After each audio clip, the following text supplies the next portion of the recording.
Hello everyone.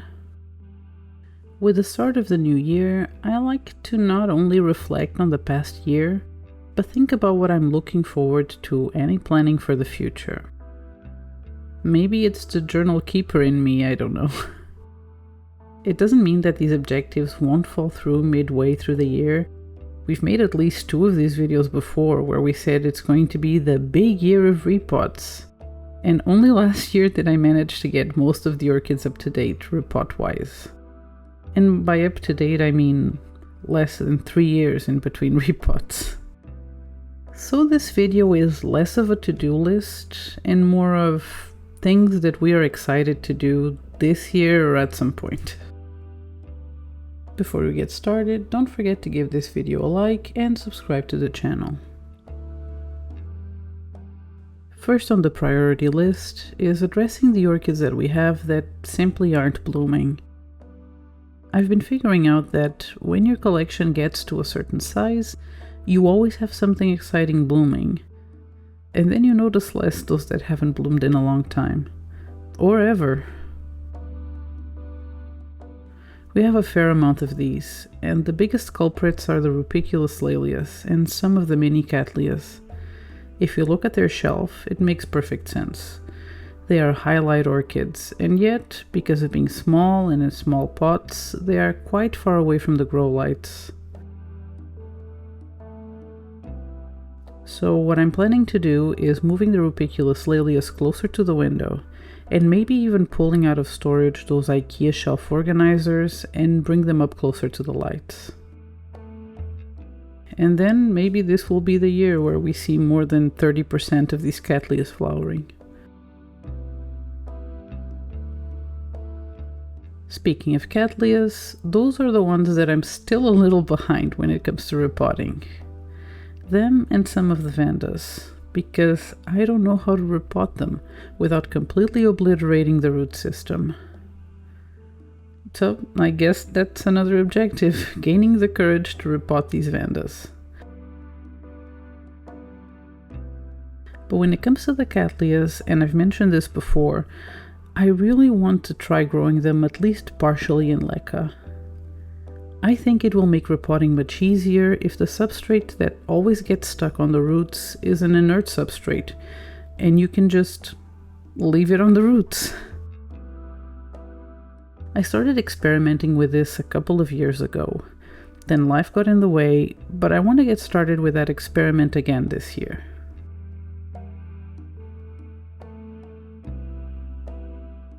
Another thing I'm experimenting with is keeping a few orchids outside here in the new house. We do have objectively less space here, so I really want to try some of them on our open balcony. More specific, our big Orchids hybrid. We mentioned this on the video where we divided the beast, but now that we've been here in the winter, it's definitely not the best idea to put such a definitive warm grower outside when it's 10 degrees. I think some people here in Portugal do, but I'm going to slowly gain the courage and place it outside for the spring and see how it goes.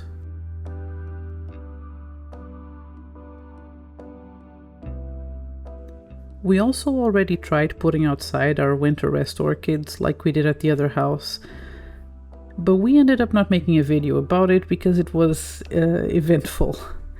I hope it was just this year, but during late fall and early winter, we had so many storms here that we spent those 2 months constantly bringing them in and placing them back outside and then bringing them in again. More than once, we had to brave opening the balcony during a thunderstorm to rescue our mounted dendrobium from being thrashed around by the wind. Then the cold hit very suddenly, and they had to come back in again. So this year I want to plan their winter rest outside better and hopefully then make a proper video about the experience.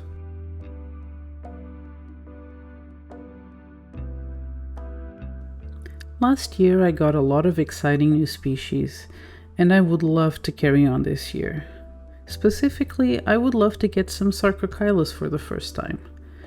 They are not the easiest to find around here, so if I see them at a store or at a show, or if I do an order this year and they have it in stock, I'll definitely grab some.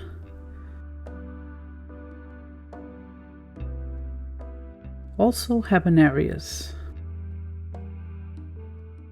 I made the mistake of ordering one last year in the middle of the season, and of course it started rotting immediately after arriving, probably because of the transport.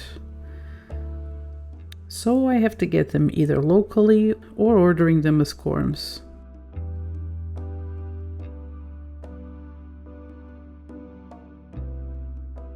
I also really want to dip my toes into pleurothallids and those types of miniatures that people usually grow in terrariums. I keep going back and forth on whether I want to actually get a terrarium or not, but if I do, it will definitely be for cold growers. We do have really good humidity here, so for the warm growers we might not need it at all. So this year, maybe we'd like to start with getting some pleurothallids that are more warm tolerant, and then go from there. But it is not a type of orchid that there's a lot of information out there about, so we do feel a little lost.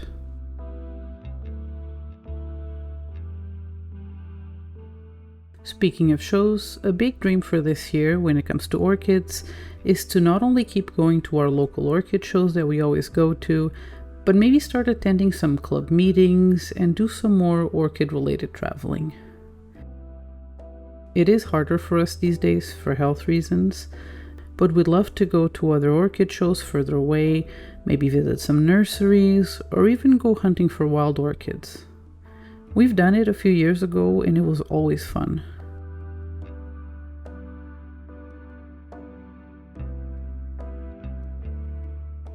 We really want to go back to the Orchidarium in Estepona, right next door in Spain, and it would be great if we could do it this year and turn it into a little vacation.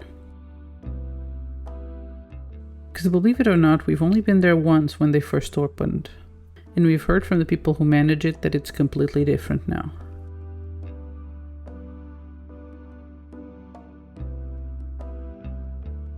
Something we've been working on for a couple of years is making the watering process easier. We now have all of the oncidiums and all the bulbophyllums in self-watering pots, and some of our other more thirsty species. We do want to keep using that potting method this year, and also we're starting to look into automating the process, at least for when we need to travel. We've been testing out a little watering pump right now, so maybe in the future watering will be even easier.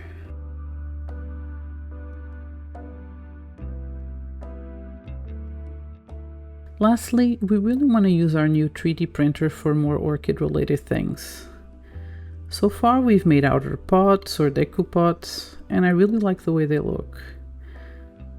Some of them didn't really come out completely watertight, so we do have to fine-tune that. We also printed a bigger version of those black mounts with the holes for our Cattleyas. I really like to use those with sphagnum, but I didn't have any big enough for this orchid, so Jay designed it and printed it for me.